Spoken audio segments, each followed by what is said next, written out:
Hare Krishna, Mataji. Are you able to see the screen, Mataji?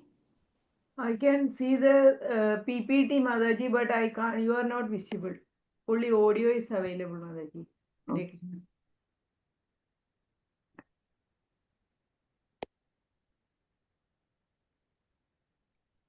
Yeah.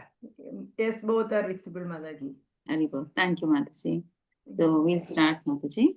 And before we start the class, please let us take the blessings of the beautiful deities of ISKCON Mangaluru, Sri Sri Radha Govinda Ji. Sri Sri Radha Govinda Ji ki jai. Okay, so we stopped here, Mataji. So we were supposed to start from Shloka 41 to 48. So we were talking about 4 kinds of ashramas based on the modes of material nature. Okay, so 42. Shamo damastapah saucham shantir ajavam evacha gnanam vignanam astikyam brahma karma svabhavajam. Hare Krishna. Mataji, can you please read the translation? Yes, Mataji, Hare Krishna. Peacefulness, self-control, austicity, purity, tolerance, honesty, wisdom, knowledge, and religiousness. These are the qualities by which the Brahmanas work. Hare Krishna. Thank you, Mataji. Hare Krishna. Thank you, Mataji. Yeah. So this is self-explanatory. So they are saying these are the qualities that the Brahmana should have. Okay, if he is a Brahman, he should have peacefulness, self-control, austerity, purity, tolerance, honesty, wisdom, knowledge, and religiousness. So 18.43. Shauryam. Now next they are telling Brahmanas over. Now they are going to talk about Kshatriyas. What qualities should a Kshatriya have? Shauryam, Tejo, Dhritir, Dakshyam, Yuddhe Chapi, Apalayanam, Danam, Ishvara Bhavascha, Kshatram, Karma Swabhavajam. Hare Krishna. Mataji, can you please read the translation? Hare Krishna. Yes, Mataji, thank you. Heroism, power, determination, resourcefulness, courage in battle, generosity, and leadership are the qualities of work for the Kshatriyas. Hare Krishna. Hare Krishna. Thank you, Mataji. So they are trying to say, depending on the modes of material nature, the three ashramas are there, right? So 4 ashramas are there. So how is it like Brahmanas? They're in the mode of goodness. Now Kshatriya is in the mode of passion. So he has passion means what? He is very active. So he should be like hero. He should. He should be like he should show heroism, power, determination, resourcefulness, courage in battle. He should be generous we should be generous in the sense charity he should do, and leadership are the qualities of Kshatriya. So these are the qualities that a Kshatriya possesses when he's in the mode of passion. So he's in the mode of passion. So these qualities are required. Next is now they're going to talk about Vaishyas and Shudras. So let's see what are the qualities. Krishi Goraksha Vanijyam Vaishya Karma Swabhavajam Paricharyatmakam Karma Shudrasyapi Swabhavajam. Hare Krishna. Mataji, can you please read the translation? Yes, Mataji, Hare Krishna. Farming, cattle raising, and business are the qualities of work for the Vaishyas, and for the Shudras, there is labor and service to others. Hare Krishna. Hare Krishna. Thank you, Mataji. So Vaishyas, they are in the mixed mode between, they are in the mode of passion and mode of ignorance. So what do they do? Farming, cattle raising, and business. So they provide food for us, right? So they supply food, grains. So they put all these shops are there, right? Retail stores. So Vaishyas do all that. They do farming, they do Goraksha, cattle raising, and business. So these are the qualities of a Vaishya. And Shudra is, as all of us know, they give service to the above 3, like for the Kshatriyas, Brahmanas, and Vaishyas. And Sudras, they are in the mode of ignorance. Okay, so these are the qualities depending on the modes of material nature. These kind of qualities will be there. If you're in the mode of goodness, you will have these qualities which the Brahmana has, right? And if you're in mode of passion, you will have such kind Kshatriya. If you're in the mode of if you're a Vaishya, you will have mixed modes. like it is passion and ignorance. Shudra is purely in ignorance. So 18.45 स्वे स्वे कर्माणि अभिरतः संसिद्धिं लभते नरः स्वकर्म निरतः सिद्धिं यथा विन्दति तच्छृणु. Hare Krishna. Mataji, can you please read the translation? Yes, Mataji. Thank you. Hare Krishna, Mataji. By following his qualities of work, sorry, every man can become perfect. Now, please hear from me how this can be done. Hare Krishna. Hare Krishna. So now Krishna is telling, by following this, now Krishna is going to explain how it can be done. Right now, Krishna explain all the qualities of work. So how everybody can become perfect by following like that. So he will say here, 18.46 Yatah pravrittir bhutanam yena sarvam idam tatam swakarmana tam abhyarchya siddhim vindati manavaha. Hare Krishna. Mataji, can you please read the translation? Yes, Mataji. Hare Krishna. Thank you, Mataji. By worship of the Lord, who is the source of all beings and who is all pervading, man can, in the performance of his own duty, attain perfection. Hare Krishna. So whatever work we are doing, Krishna is saying, try to do it as a duty. I mean, like by the worship of Lord, who is the source. See, we should put Krishna in the center. Whatever work, be it a Brahmana, Kshatriya, or a Vaishya or a Shudra, whatever work we are doing, we should add Krishna to our life. Okay, then that duty becomes perfect. Okay, so let's see what. So here in the PPT, you can see, right, Krishna should be the center, be it a Brahmana or a Kshatriya or a Vaishya or a Sudra. Okay, so let's see what Prabhupada says in the purport. As part and parcel of the Supreme, it is one's duty to render service to the Lord. Everyone should be engaged in devotional service to the Lord in full Krishna consciousness. The Supreme Lord, by his external and internal energies, is all pervading. The Supreme Lord must be worshipped with both his energies.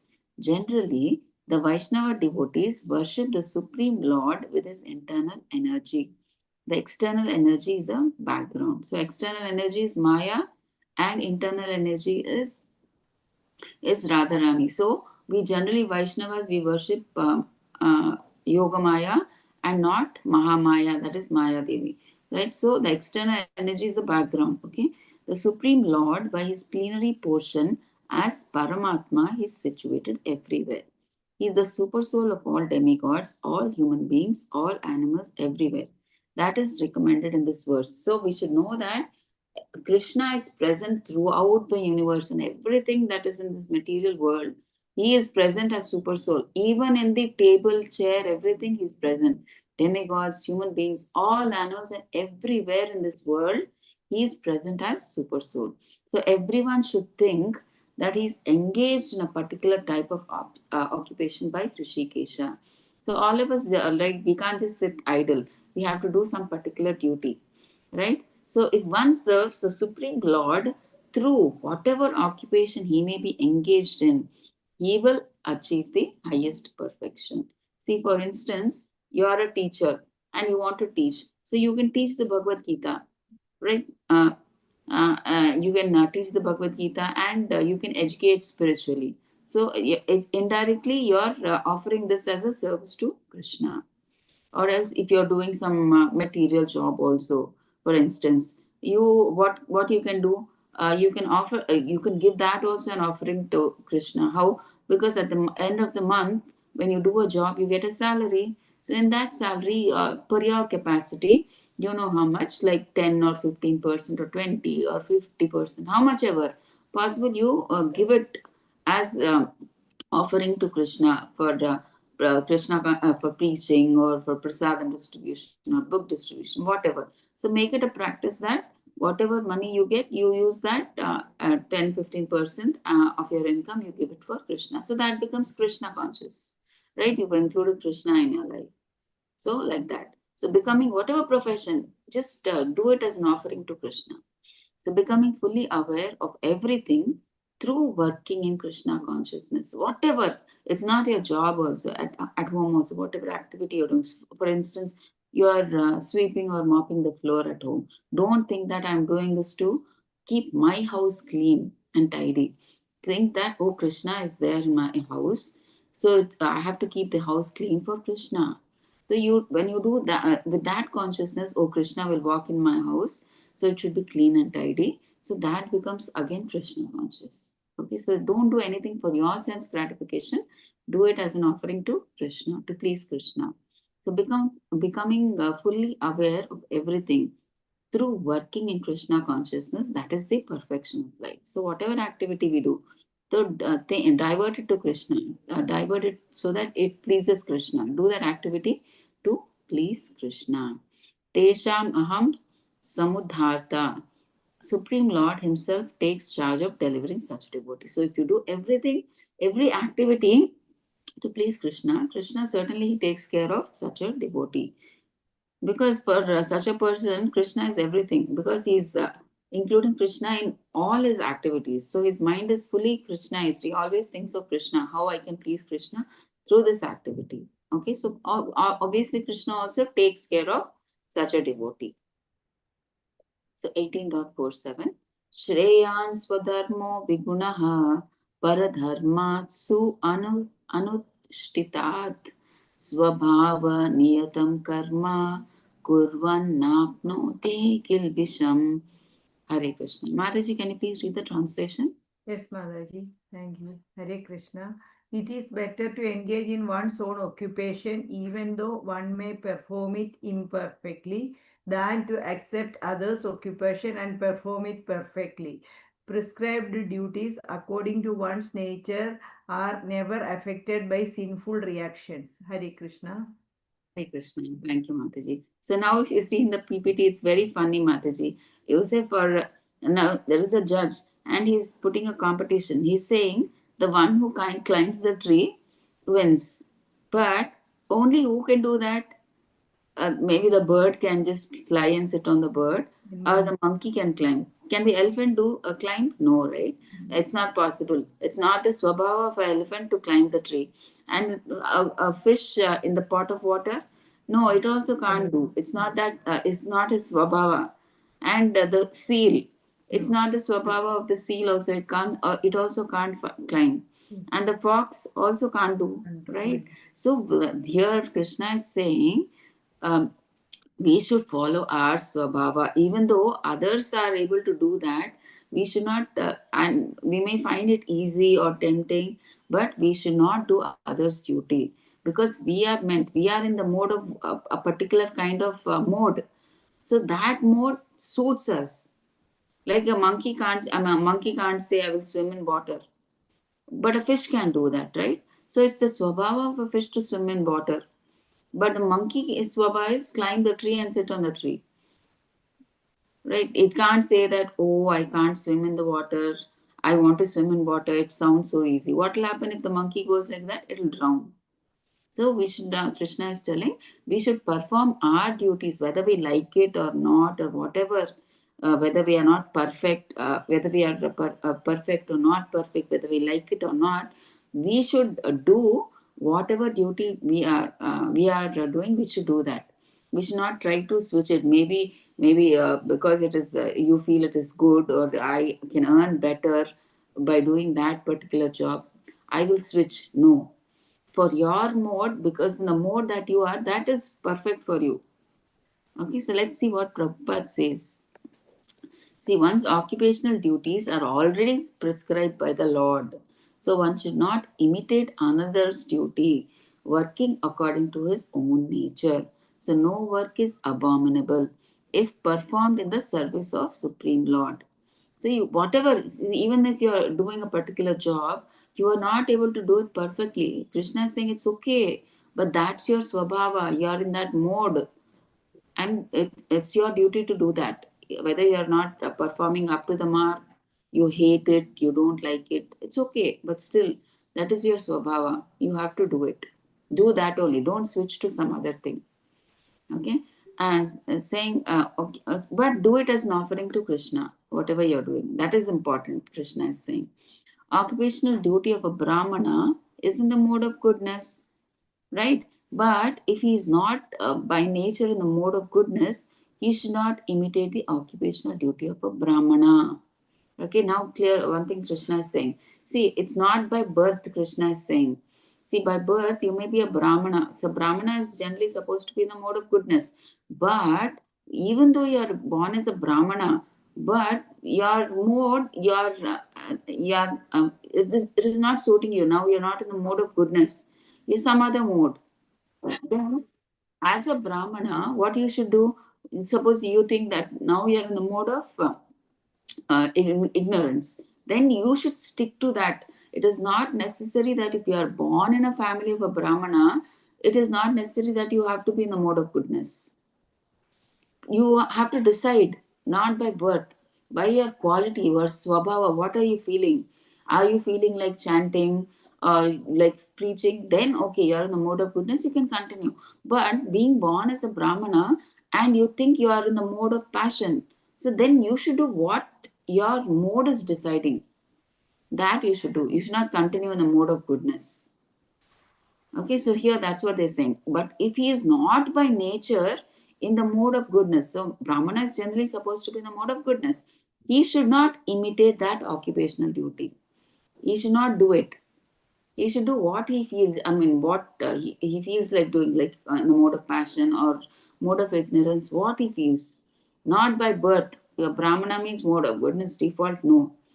What are you feeling? Like you feel like you're in the mode of ignorance? Then do that work. That suits you. Though you may be born in a Brahmana, that suits you. You have those qualities. Okay, qualities of a Shudra. So you do that then. Okay. So a Brahmana by birth, if attracted to the kind of worsi, if he is attracted to the work done by Shudras, should not artificially claim to be a Brahmana. So though he is by birth is a Brahmana, he should not try to be in the mode of goodness. If he is, feels like in the mode of ignorance, he should behave like a Shudra. He is no longer a Brahmana. Though by Brahmana is birth, but by qualities, he feels like behaving like a Shudra. So he's no longer a Brahmana, though born. He's a Shudra. He is a Shudra. Okay. So Shudra should not artificially claim to be a Brahmana. So he becomes a Shudra. A Kshatriya administrator has to do many morally unapprovable acts. He has to exhibit violent nature and kill his enemies and speak lies in diplomacy. As related to political affairs, he should not give them up to behave like a Brahman. See, now a Kshatriya, he has to lie, sometimes he has to be diplomatic, right, to protect his kingdom or something like that. Okay, he has to be violent. And he should not give them up. He should not suddenly say that the Brahmana, oh, I have so many responsibilities. The king has to do this, fight, such a violent nature I have. Sometimes I have to speak lies. So much responsibility there. But a Brahmana, he may think the king, the Brahmana, he's so peaceful. He's just meditating nicely, calmly. He does not have so much responsibility, nicely meditating. And then he may think that I will try to become a Brahmana. I don't want this king, everything. I can't do all this. So many responsibilities are there. I have to kill many people. I have to speak lies. I don't want. See, Brahmana is very pious, pure, and is just meditating. So I think it's better I become a Brahmana. So that's what they're saying. Krishna is saying he should not, a king, he should not give them up to behave like a Brahmana. He should not become, because the swabhava of a kshatriya is to be passionate. He's in the mode of passion. It may sound like good for him for few days. He can behave like a Brahmana. He may think that I will sit and nicely meditate like a Brahmana. I'll try to be good. But he cannot be. Krishna says, because his swabhava is passionate. It may appear to him that Brahmana life is good, but when he practices it, he will understand. Oh, because he is passionate by nature, he can't sit at one place like a Brahmana. So, few days it is possible for him, but it is not possible. Okay, because he's passionate, he will not have the qualities of a Brahmana. He cannot forgive also. If anybody punishes the Kshatriya, he has to punish him, right? But if he tries to become a Brahmana artificially, he cannot. He will try to take out his knife and he will try to punish him. But the swabhava of Brahmana is to forgive. So that's why the modes decide what you are, not where you are born. So that's why Krishna is telling, per your mode, maybe for few days it may look that it is good, becoming leaving your duty and doing someone else's duty. For few days it is good, but that is not your swabhava. That is not your mode. So it's better, even though you don't like it or whatever be the reason you hate it or you're not able to do it perfectly, you do whatever your duty, but do it as an offering to me. Okay, so Lord is satisfied when one behaves as per his duty. So Arjuna, being a Kshatriya, did not need to be afraid of the guilt of sinning, of degradation. He was fighting in his Swadharma for the sake of Krishna. So here, what does Arjuna say? Say, Krishna, I don't want to kill my relatives, and I will go into the forest and live by begging. But as a Kshatriya, his Swabhava is what? In the mode of passion. Right? He cannot live in the forest by begging. Because as a Kshatriya is like, he's very passionate, means what? He's in the mode of he gets angry. So that Raudra will be there, that he, because he's powerful, right? He's a king. See, if he lives by begging, for example, suppose, for example, if Arjuna lives by begging, he wants to change his dharma to mode of goodness by live by like Brahmana, live by begging. He goes to the forest. Now he goes door to beg, and it's up to the grahastha, right? If he wants to give or not. Some people will scold, you have no other work, they will scold him. But the Swabha, Arjuna being a Kshatriya, temporarily he's living by begging. He will get angry as a Kshatriya. How dare he insult me? How dare he scold me? And he may take out his knife, right? So it's not possible for him to live by begging. So that's why Krishna is telling, your Swadharma is as a Kshatriya passionate. Raudra, anger, everything is there in you. So you have to fight. That is your Swadharma. So you can't live by begging. Initially, out of enthusiasm, I mean, like compassion, you're telling, I won't kill the relatives, I'll go and live in the forest by begging.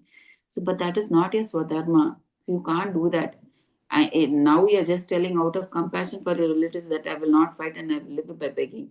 But you cannot. You cannot change your Swabhava from the mode of passion to mode of ignorance. You have to live what according to what your Swabhava is. But do it in that Swabhava, whatever you're doing, you do it as an offering to me. Okay.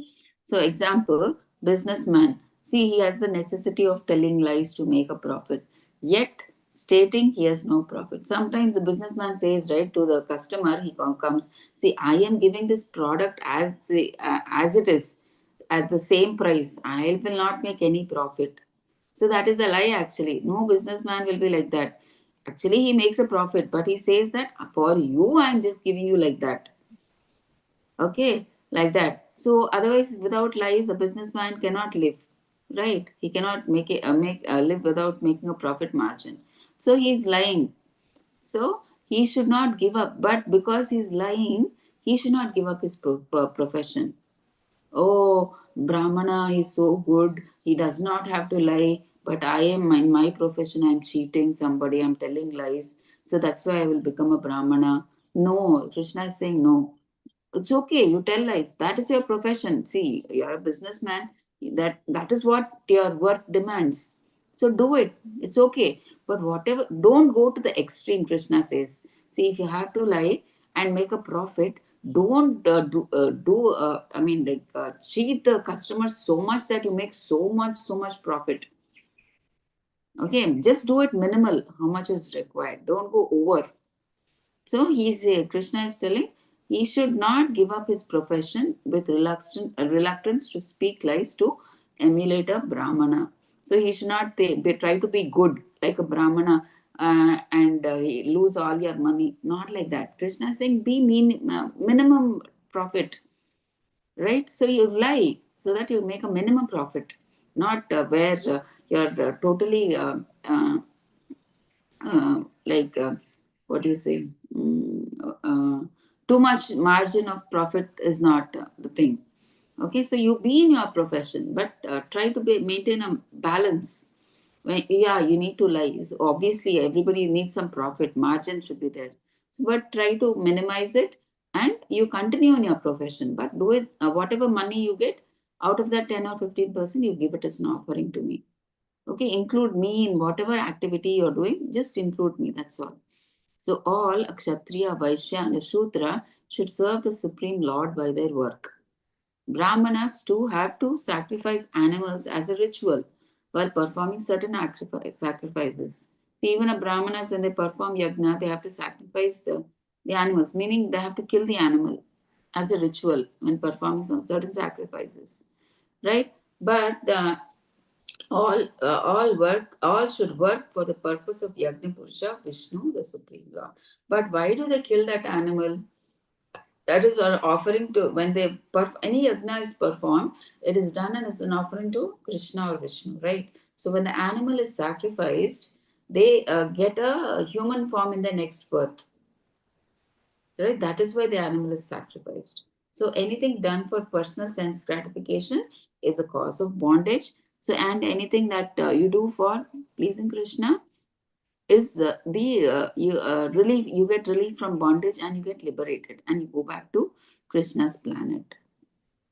One should execute one's prescribed occupational duty as it is as natural as flying is to a bird or swimming is to a fish. So we should do our, whatever be the reason, we should do our prescribed duty. Naturally, we should do it because we are born with it. See, now Kshatriya means we are default. We try to understand he fights. Now Vaishya means we default we understand does cattle farming, Goraksha. He takes the cow for grazing, or he does business, right? Default that comes in our mind, right? So that's his swabhava. Just like for a swabhava of a bird is to fly, and swabhava of a fish is to swim. So like that, whatever is our prescribed duty, we have to do that, but do it as an offering to Krishna, even though you like it or you hate it, whatever be the reason, you continue, but do it as an offering to Krishna.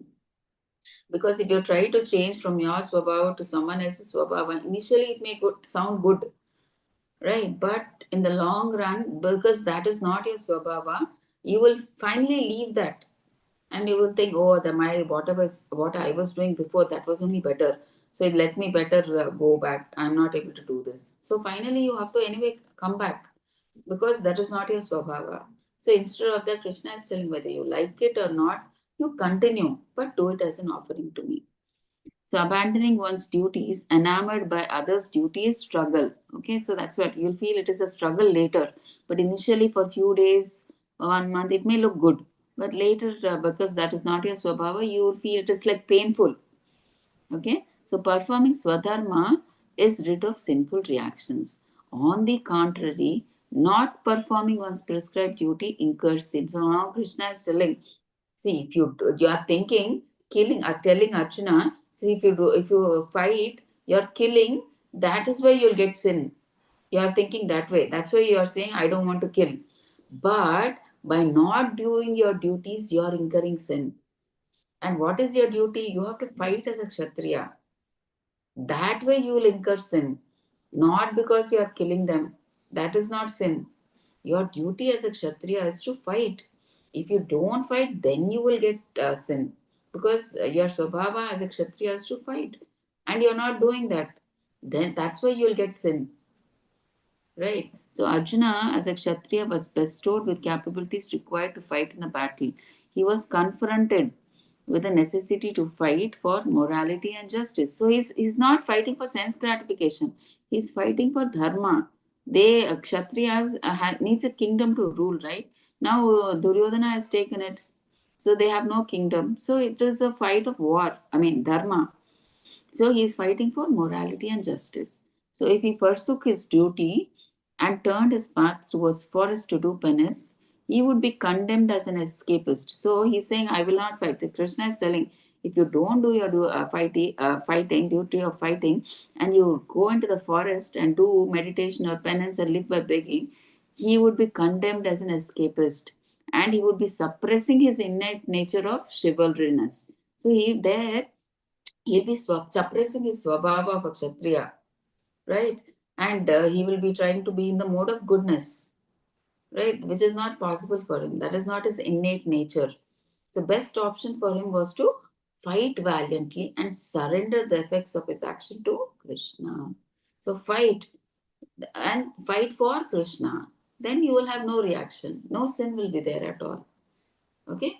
You have to fight because that's your swabhava, and you are thinking that it is sinful, right? No, do it for me. Do it to please me. So then you will not have any sinful reaction. Okay? On advancing in spirituality, Swadharma changes, no longer confined to body alone.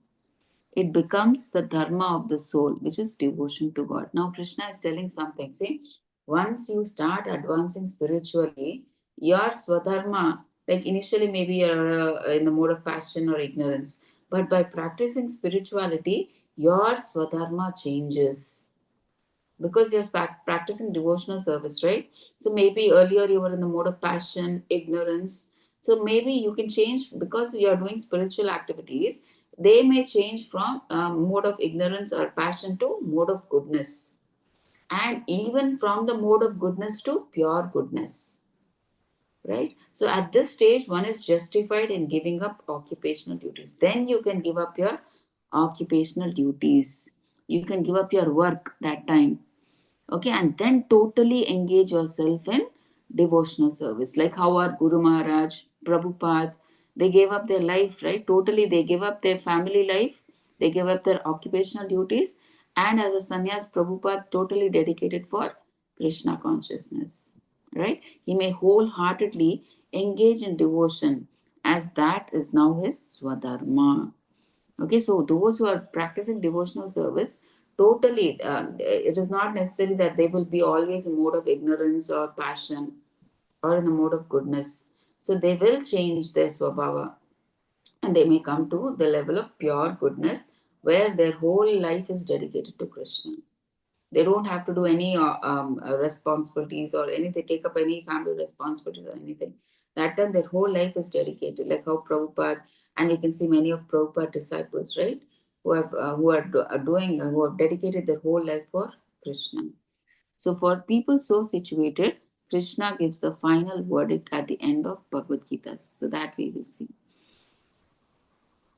He says in Bhagavad Gita in 18.66, he says later that Sarva Dharman Parityajya Mamekam Sharanam Vraja Aham Tavam Sarva Papebhyo Mokshayishyami Ma Suchaha.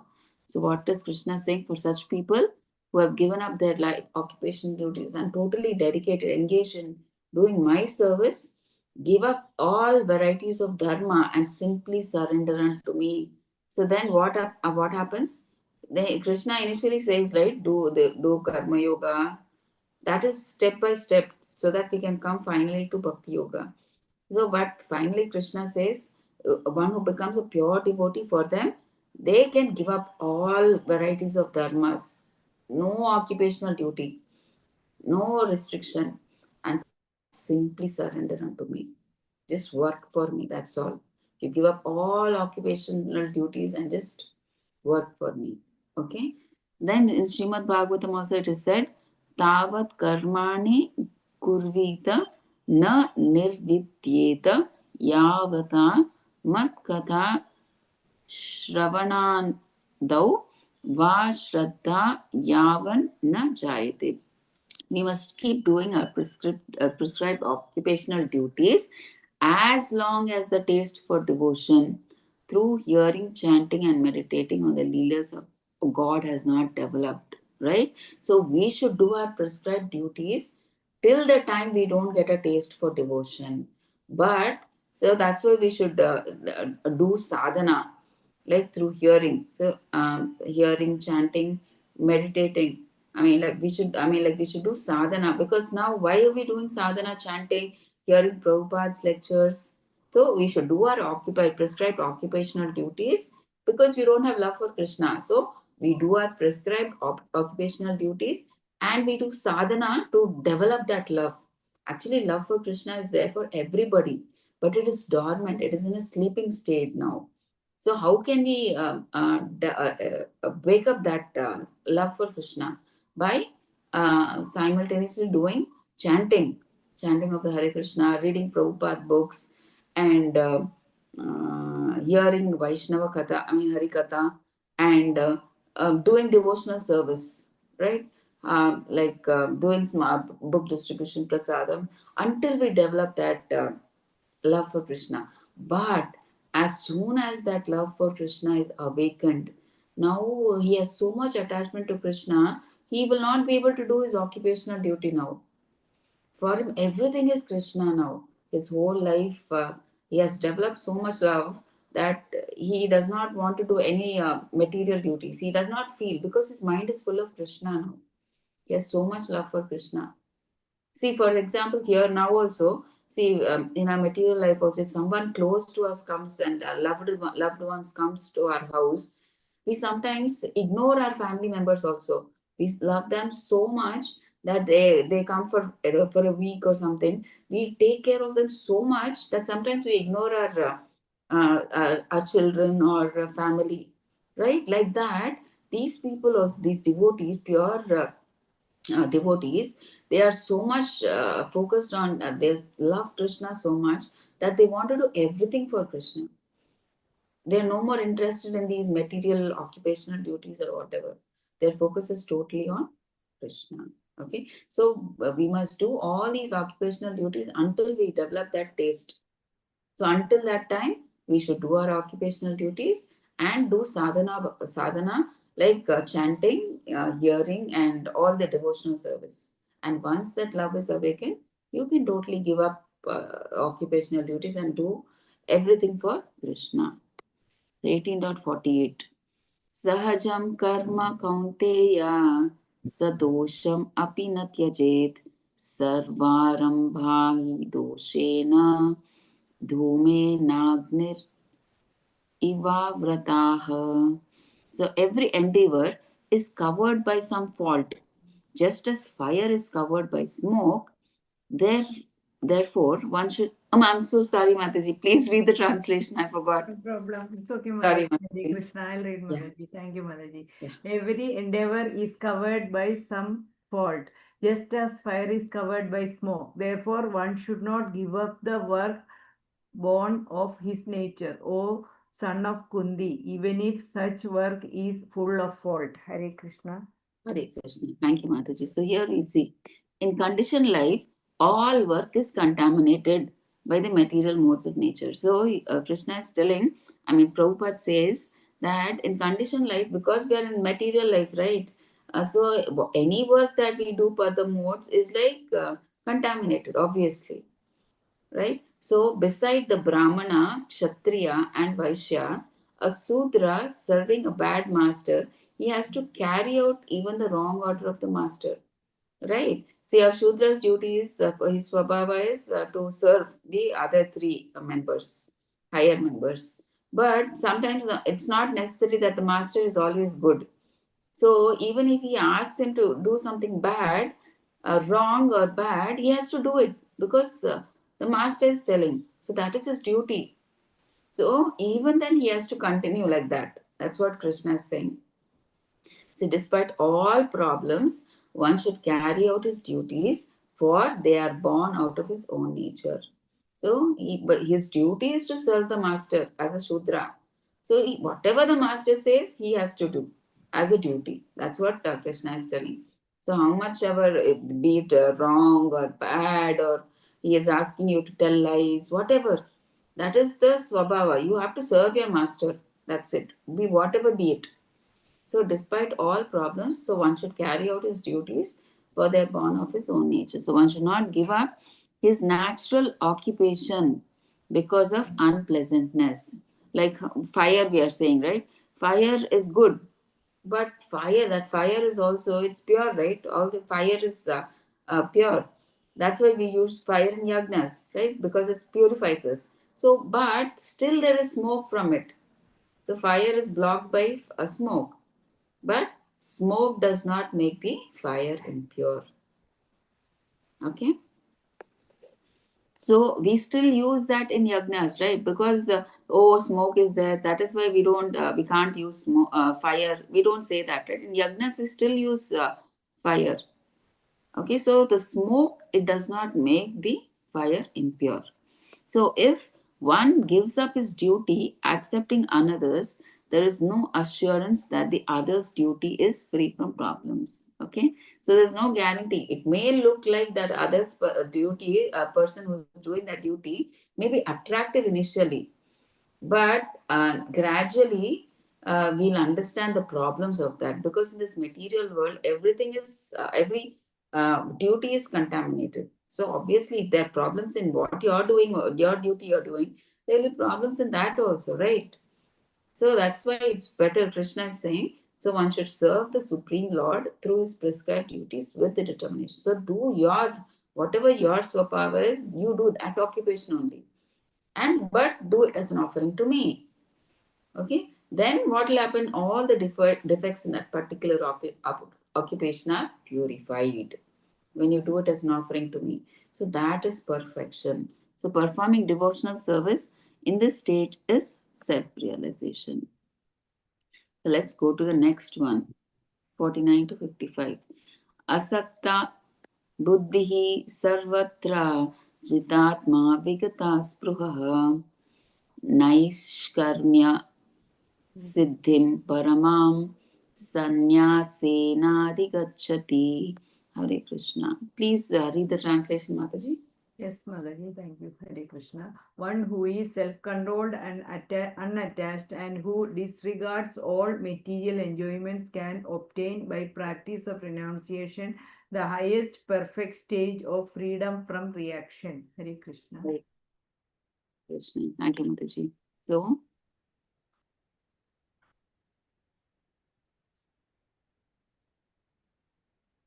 here, from this shloka onwards, confidential knowledge. See, from reaction-free work through Jnana Yoga to Brahman platform and pure devotional service. So from 49 to 55 shlokas, what we'll see, one practicing Nishkama Karma Yoga, detached work, attains goodness and the knowledge that he is not his body. He finally attains the Brahman platform.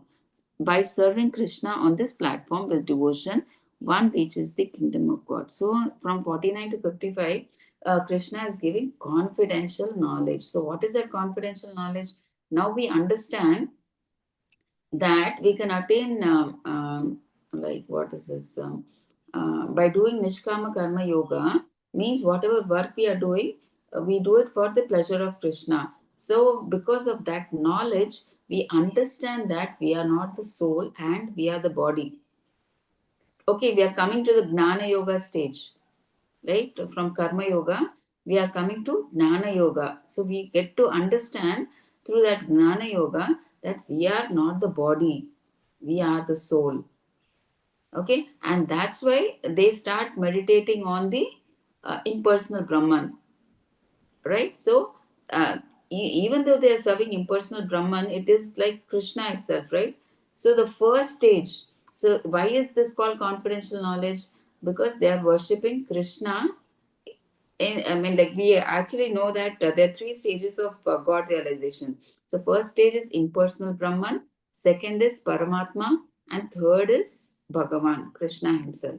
So they come to the first stage. So this is the first stage, neophyte stage. That's why Krishna is saying this is the confidential. Then next he will say in the next shlokas, I mean next section, he will give more confidential knowledge. So more confidential knowledge means what? To meditate on Paramatma. And then he gives in the next section most confidential knowledge, that is worshipping Krishna as Bhagavan, personality of Godhead. Okay, slowly the realization comes, like from material we change to spiritual.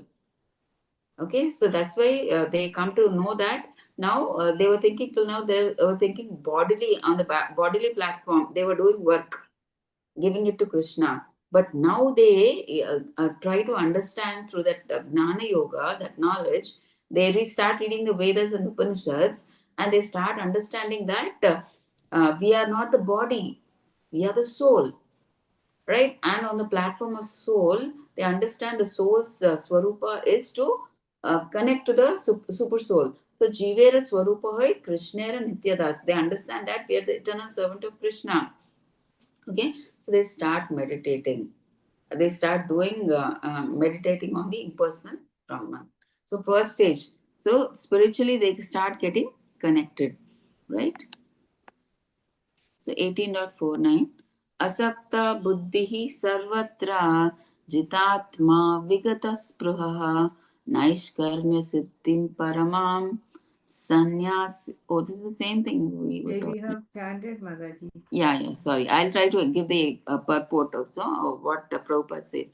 So, thinking that as one is part and parcel of the Supreme Lord, he has no right to enjoy the results of his work is real renunciation of Krishna consciousness.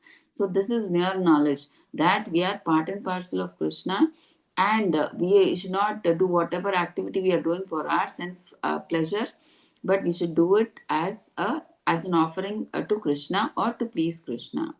The results of his work must be enjoyed by the Supreme Lord. Okay, so we should just do our duty and leave the results to Krishna.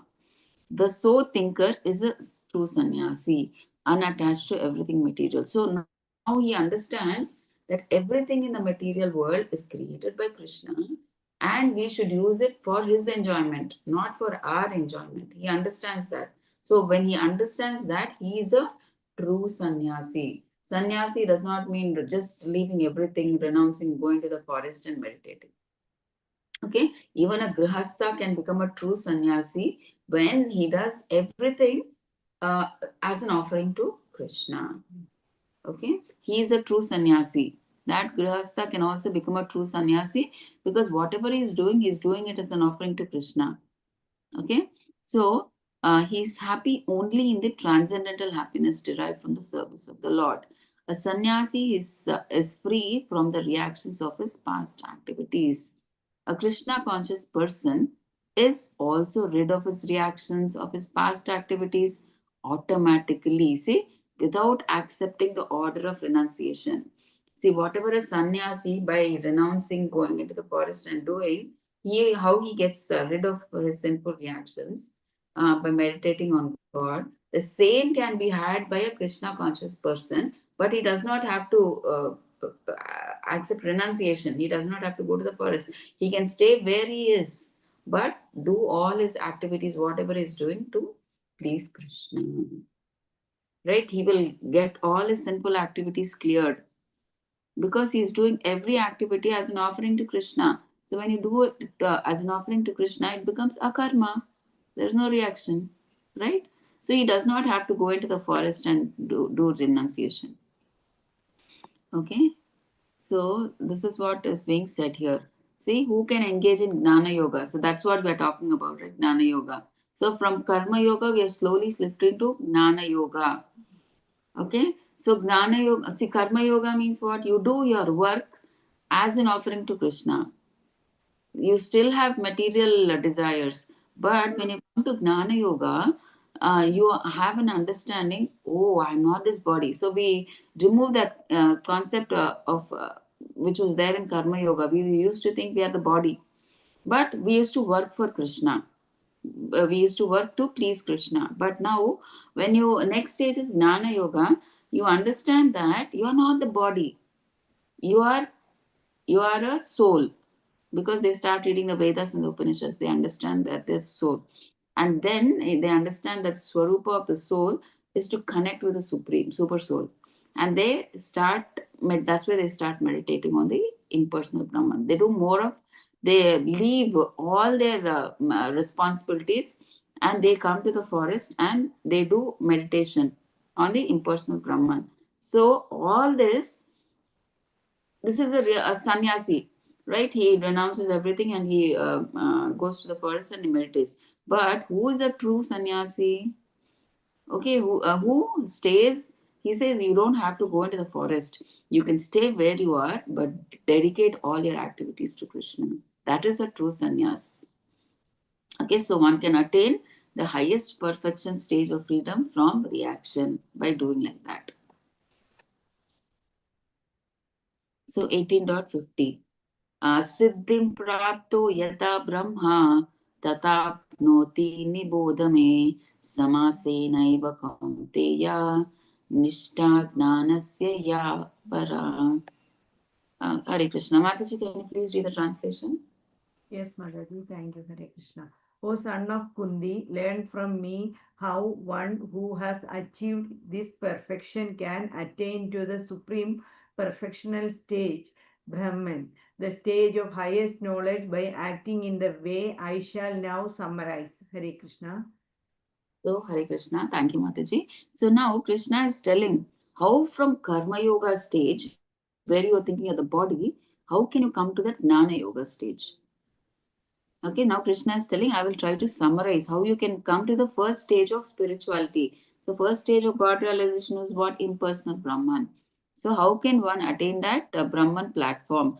Brahman platform means the highest knowledge. He attains that knowledge by reading the Vedas and the Upanishads. How would you get that, to get to the stage of highest knowledge where you understand that Krishna is everything, right? So Lord Krishna is now going to summarize how one can achieve the supreme perfection stage. Let's see. So let's 51 to 53. He tells now Krishna, Buddhya Vishuddhaya Yukto Dhrityatmanam Niyamya cha Shabdadin Vishayams Tyaktva Ragadveshau Vyudasya cha Vivapta Sevi Laghu Ashi यत वाक्काय मानसः ध्यानयोग परो नित्यं वैराग्यं समुपाश्रितः अहंकारं बलं दर्पं कामं क्रोधं परिग्रहं विमुच्य निर्ममः शांतो ब्रह्म भूयाय कल्पते. Hare Krishna. So the translation is not given, I think. So he is saying, like these are the qualities by which you can come to the Brahman stage. Brahma Bhuya Kalpate. So let's see. Person elevated to self-realization is purified by his intelligence, controlling the mind with determination and giving up the objects of sense gratification. So is in a mode of goodness. He is free from attachment. Okay, so such a person, he is in the mode of, he's free from attachment and hatred in his activities. He lives in a secluded place, eats little, controls his body, mind, and power of speech, free from false ego, strength, pride, lust, anger, material things, and proprietorship as not in the bodily concept of life. So, this is the stage of self realization of Brahman, called the Brahmabhuta stage. So, now he no longer thinks he's the body, he's the soul. He comes to that understanding that he's the soul, and I have to connect to the super soul. So this stage is called Brahma Bhuta stage, where he understands that he is the soul and I have to connect to the super soul. So when one is free from material, so that's why he say he no longer wants to do any occupational duty. Okay, so he's free from material conception of life and he becomes peaceful and cannot be agitated. Now he understands the material life is just a temporary thing. I'm not this body, I'm the soul, and my duty now is to connect to the super soul. That's why he gives up all these occupational duties, material conception of life, everything. So this is described in the Bhagavad Gita 2.70.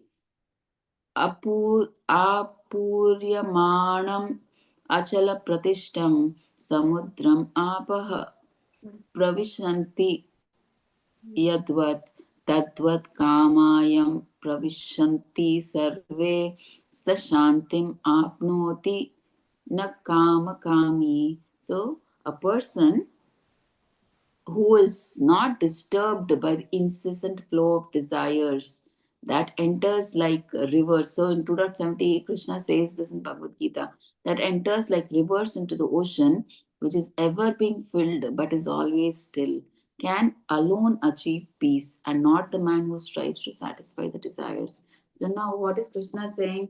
See, a person this a person who is in the state of the impersonal jyoti, I mean, they're talking about the Gnana Yogi stage. This person, now he understands that material sense gratification, he's not bothered. He does not have any material desires also. Like how, see, like how a river, the rivers, they merge into the ocean. But does the ocean have any difference? When different rivers come up into the ocean is always full, right? Even how many of rivers enter it, it is always full. So, like that, this person, he, Agnani, he, like how many our material desires come, cannot enter him. Why? Because he's full in Krishna consciousness. He's full in spirituality. Okay, so nothing, all these material desires, because already he's full.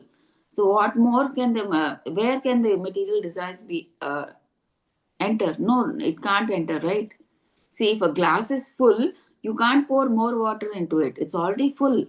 So he is full with spirituality. So where will the material desires fit in? It won't fit in. Okay, so that's why he can achieve peace, because no longer he is affected by the material desires and he is spiritually situated. So that's why he can achieve peace. But on the other hand, a person who strives to satisfy such desires, he will never be peaceful, because he will want more, more, more. Okay, the more you try to satisfy your lusty desires, the more you get attached to this material world. Because the more you get attached to all these family members, money, property, and all these other things, you are getting, I mean, like you, there'll be a good or bad karma for that, because you're doing it for your sense gratification. And for again for that to enjoy or suffer that good karma, you have to again come back to this material world, which we don't want, right? So they understand this. Gnani, he understands that. So that's why he gets detached from all these material desires and he focuses on spirituality. Okay.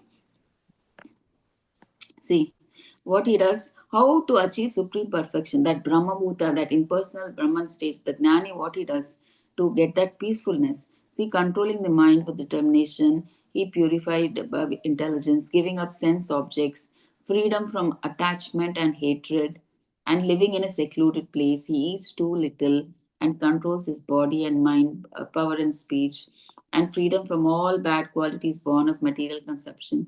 Then he's always in trance and detached. Thus, one attains supreme peace, right? So that's the same thing they're saying here. So a person who's not disturbed by incessant flow of desires, the same thing, okay? Hare Krishna. So like 18.54.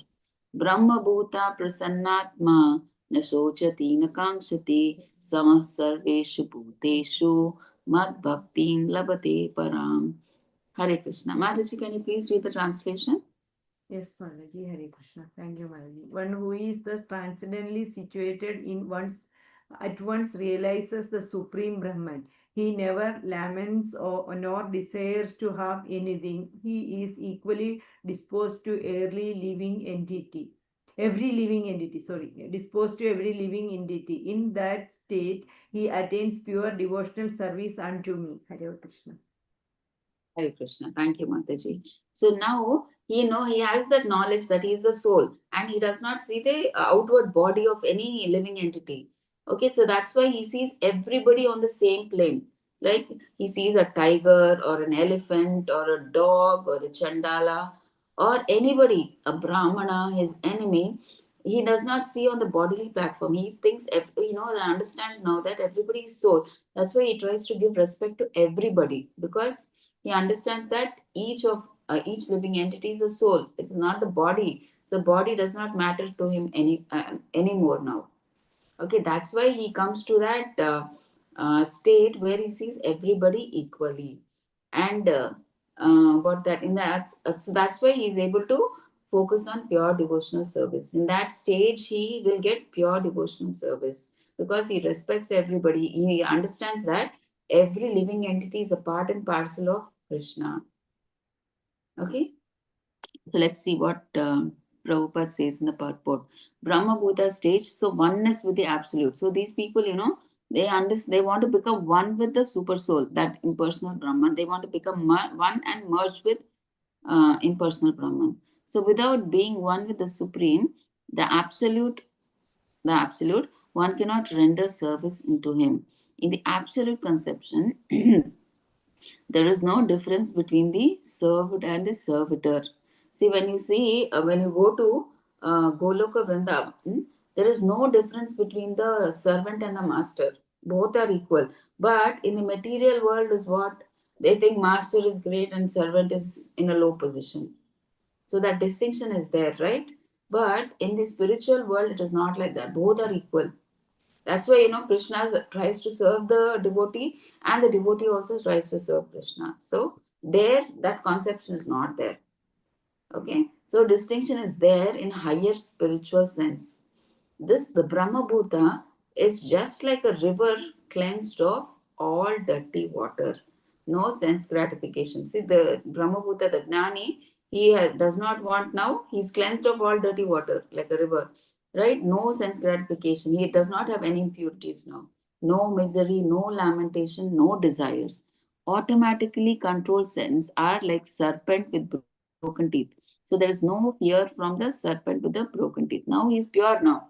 He has no all these lamentations, desires. So is always in pure devotional service. As God is full, he too is full. As a pure devotee, has no thought other than Krishna. He is naturally always joyful, right? Knows every living entity is fragmental part of the Supreme Lord, hence eternal servitor.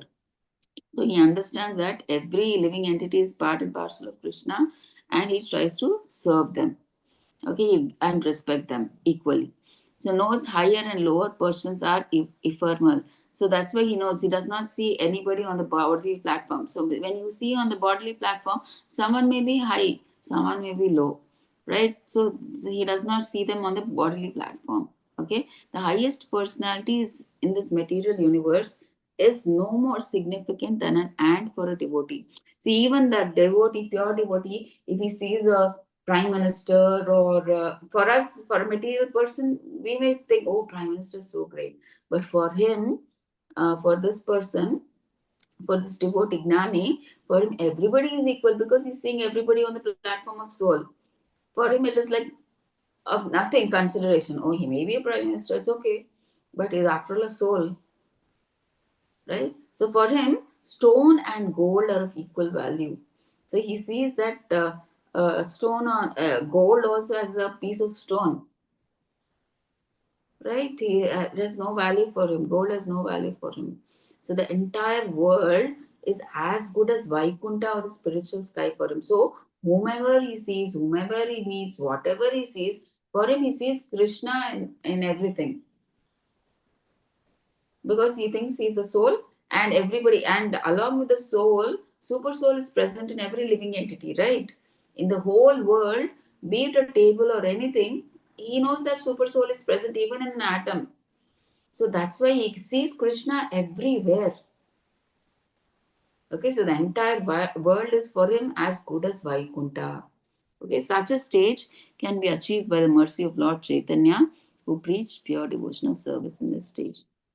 Okay, so the same thing. The qualities are mentioned here of a person in Brahmabhuta stage.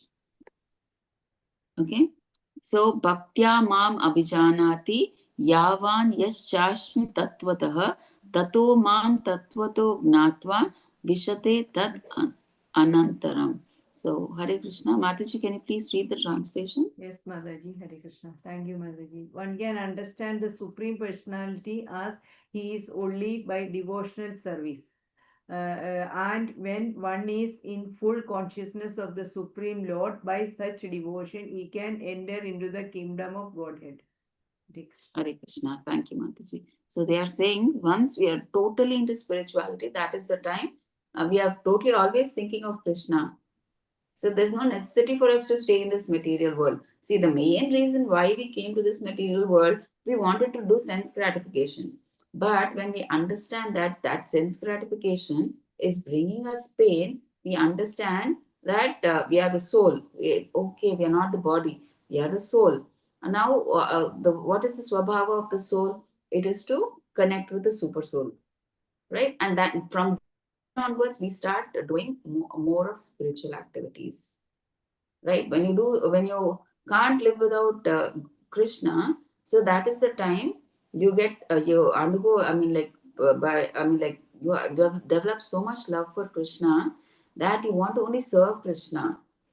So such a person is eligible to enter into the kingdom of God. For actually a pure devotee, wherever he is, whether he is in the material world, it becomes spiritualized. That becomes Vaikuntha because his main goal is serving Krishna. So whether he is staying here,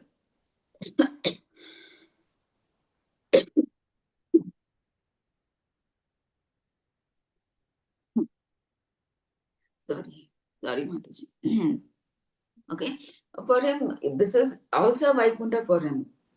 Because here also he's serving Krishna. Even after liberation, he goes there, there also he serves Krishna. So for him, it doesn't make a difference. Okay, but practically they're saying he will enter into the kingdom of God. Such a person will enter into the kingdom of God. So Lord Krishna and his plenary portions can be understood only by pure devotion through another devotee. See, not by mental speculation or by non-devotee. So we can understand. See, many people say, I don't want Guru. Why do we need a Guru? It is between me and Krishna. I talk to Krishna. So no, all this is like false. We need a via medium. So Guru or a senior devotee, somebody is a via medium between Krishna and us. So only they can make us understand what is the exact thing. See, Lord Krishna and his plenary portions can be understood only by pure devotion through another devotee.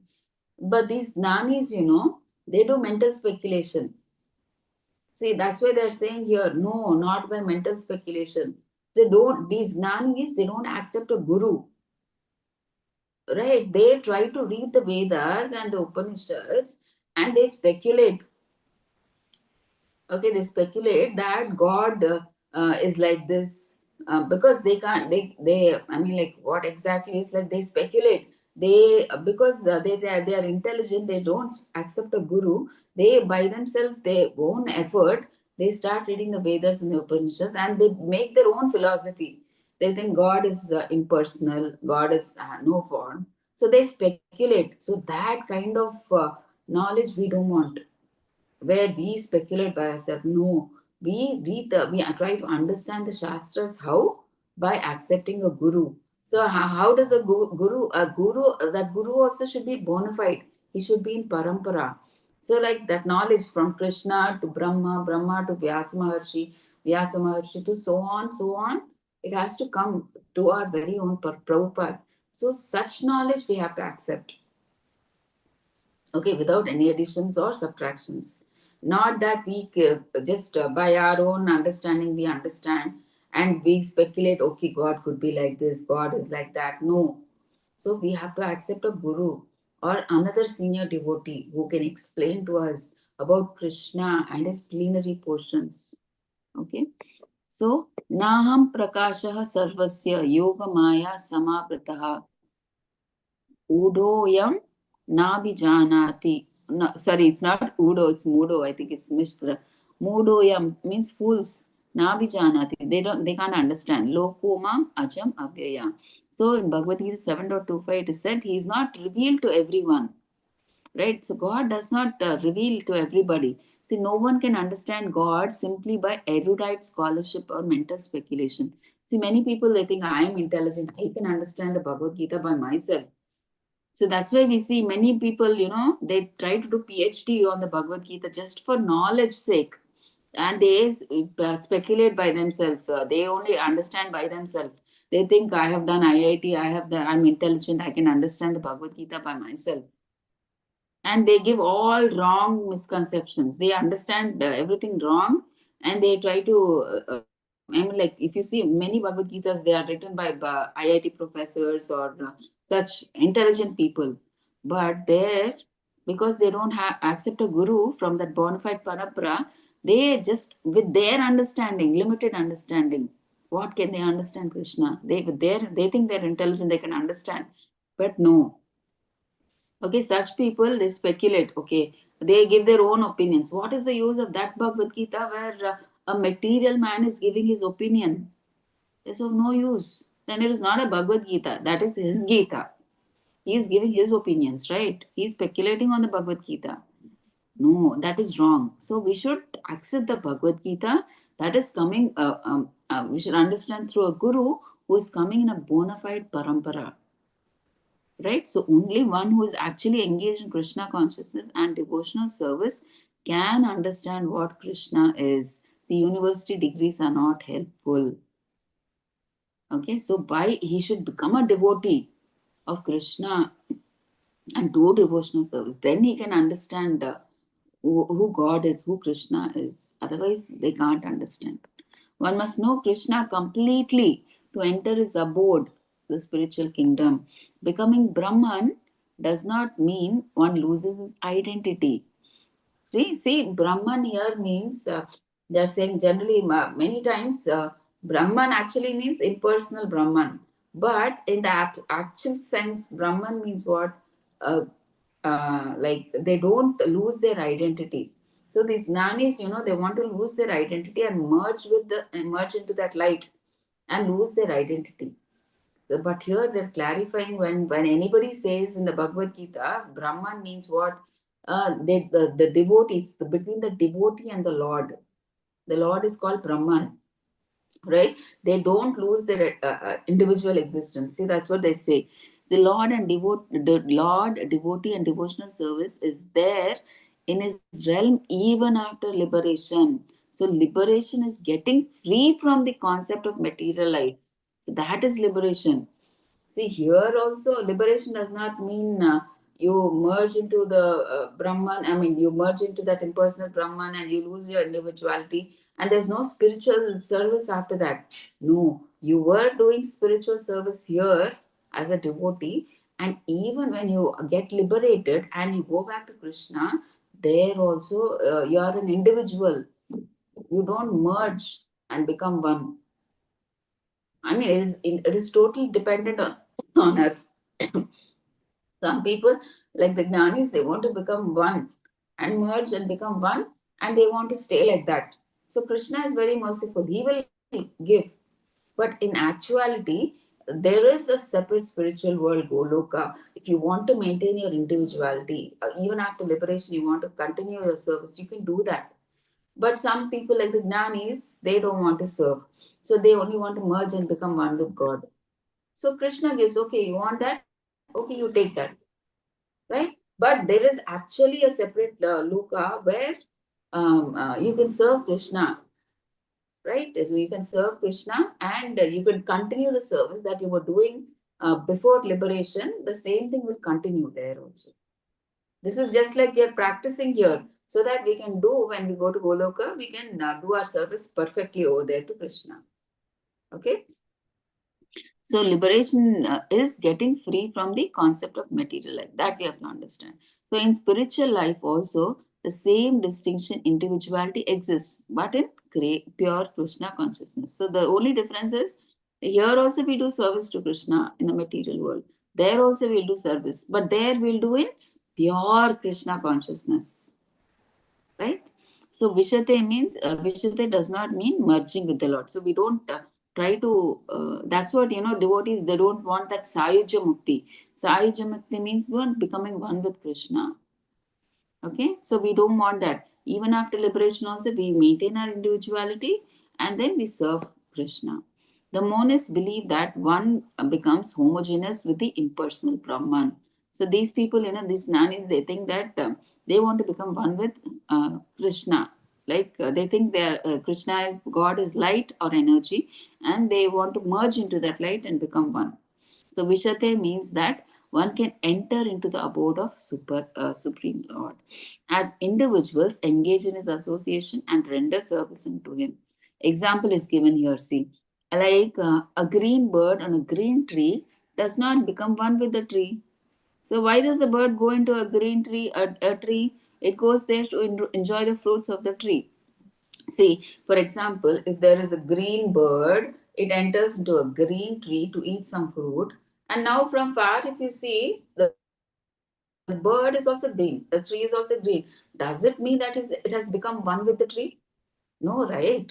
It maintains its individual, though from far we may not be able to see, because the tree is green, the body of the bird is green. It may appear that it has merged into the tree, but really it doesn't merge, right? It maintains its individuality. It is still a bird, and the tree is still a tree. They have their individuality. That's what they're saying here, right? Impersonalists are happy with the example of a river flowing into the ocean and merging. For them, what they will, the example of this, see, like how into the ocean, the rivers merge and they become one with the ocean, and they lose their individuality, right? The rivers, they lose their individuality by merging into the ocean. So that is the concept they say. So we want to become one with God, lose their individuality, like how the rivers, they come and merge into the ocean and become one with the ocean. They're no longer they are rivers now, right? They merge into the ocean. So that concept these Gnanis tell. The personalist of devotees, they keep his personal individuality like an aquatic in the ocean. But the devotees, what do they say? We don't want to merge like the rivers into the ocean. So they go further deep, right? They want to become like the fish in the ocean. See, through the rivers, I mean, how to explain? See, the personal keeps his personal individuality like an aquatic in the ocean. So even though the rivers, they come and merge into the ocean, the animals are there in that river, right? They come and merge into the ocean, and they still maintain their individuality. We can see, right, when we go to an ocean, if you see many videos of scuba diving, there are fish, aquatic are there. They still maintain their individuality, right? They're still there in the ocean. So the devotees are like that. They want to be like the aquatic in the ocean, not like the rivers in the ocean, right? They still want to maintain their individuality in the ocean, like the fish, right? They maintain their individuality. They're still in the ocean, right? The fish is separate and the ocean is separate, not like the rivers merging and becoming one. Okay, so that is the concept here. So many living entities are there deep within the ocean. So we can see, right, in the ocean there are many living entities. But on the surface, if you see, like on the level top, if you see, it looks like the rivers are merging into the ocean. So that's why it is said that you have to go deep. So when you go deep into the ocean, you see the fishes, they still maintain their individuality. So we have to be like that. Okay, so one must have, that's why we should need to have that complete knowledge, right? So one must have complete knowledge of the aquatics living in the ocean depths, not just try to merge with the ocean that is on the top, like the rivers. So we should go deep into the ocean, like how the aquatics, right, go deep and maintain their individual existence. Okay, so through pure devotional service, a devotee can understand the transcendental qualities and opulences of the Supreme Lord. So, real devotional service through Shravanam begins after attainment of the Brahma Bhuta stage. Okay, material contamination like greediness and lust for sense enjoyment disappear. The devotee becomes more attached to the service of the Lord. So in this stage he can understand the Supreme Lord. After liberation, the process of bhakti or transcendental service continues. Okay, so Vedanta Sutra confirms this. Aprayanath tatrapi hi drishtam. After liberation, the process of devotional service continues. So we should understand this. So this deep knowledge we need to understand. Real devotional liberation is the reinstatement of the living entity in his own identity, his constitutional position, which is to serve the Lord eternally. After liberation, this service is never stopped. Actual liberation is getting free from the misconceptions of life. So, what is real liberation? We should understand getting free from the material conception of life. That is the main thing. That is liberation. So, after liberation, also, we will have our separate individuality. When we go to Goloka Vrindavan, there also we'll be serving Krishna. So, service is not stopped, it continues even after liberation. So, that is the true knowledge that we need to have. So that the same thing is being said here. Okay, what is the eligibility to understand absolute truth?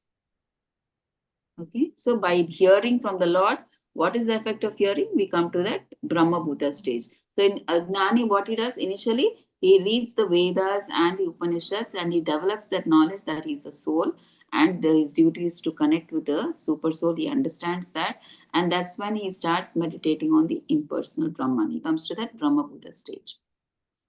So that is just the starting stage where he thinks that merging into the impersonal Brahman, becoming one.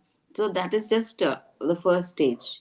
But we should come to the next stage. That is next. See, actually, we see that um, working in pure devotional service. So that we'll try to take it tomorrow, Mataji. So we'll try to stop it here Okay, Mataji. for today.